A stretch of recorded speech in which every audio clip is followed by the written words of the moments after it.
Hi అండి, welcome to my channel. ఇవాళ తోటకూర పప్పు ఎలా చేయాలో చూద్దాం రండి. ఒక గ్లాస్ కందిపప్పు తీసుకొని 3 టైమ్స్ కడిగి పక్కన పెట్టుకోవాలండి.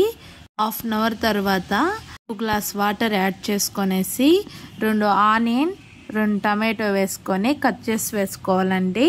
10 ఎండుమిర్చి వేసుకొని 2 టేబుల్ స్పూన్ ఆయిల్ వేసుకున్నానండి.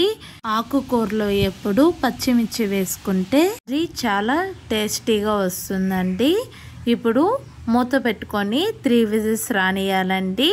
ఇంతలోపు మనం ఒలిచి పెట్టుకున్న తోటకూరని 2-3 టైమ్స్ వాష్ చేసుకొని పక్కన పెట్టుకుందామండి. ఆకుకూరని అల్చేటప్పుడు కొంచెం 3 లీటర్స్ వాటర్ని యాడ్ చేసుకొని ఒక 3 టైమ్స్ కడిగి పక్కన పెట్టుకుందామండి. ఆకులో ఉన్న మట్టి అన్నీ కిందకి వెళ్ళిపోతుంది. ఆకుని ఈ విధంగా ఎత్తుకొని చాకుతో ఈ విధంగా కట్ చేసుకొని పెట్టుకోవాలండి. ఇప్పుడు పప్పు 3 విజిల్స్ వచ్చాక నేను ఎండుమిర్చి తీసుకొని పక్కన పెట్టుకున్నానండి.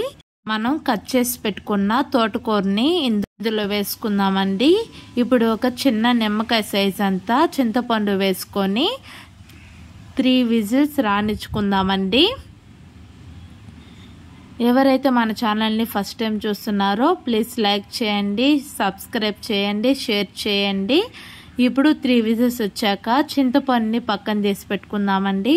ఇందులోనే కొంచెం వాటర్ వేసుకొని నేనైతే మిక్సీ పట్టుకుంటున్నానండి. ఇప్పుడు ఎండుమిర్చిని చింతపండుని ఇందులో కొంచెం ఉప్పు వేసుకొని బాగా కలుపుకుందామండి.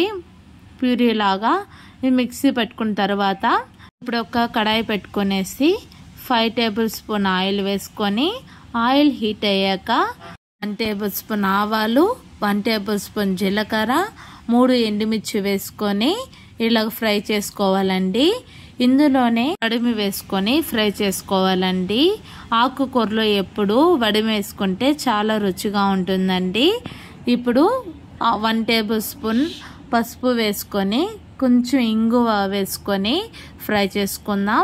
ఇప్పుడు మనం ఎనిపి పక్కన పెట్టుకున్న పప్పు ఆకుని వేసి ఇందులో వేసుకొని ఒక 10 మినిట్స్ వరకు సిమ్లో పెట్టుకొని కుక్ చేసుకోవాలండి. అప్పుడప్పుడు కలబెడుతూ ఉండాలి.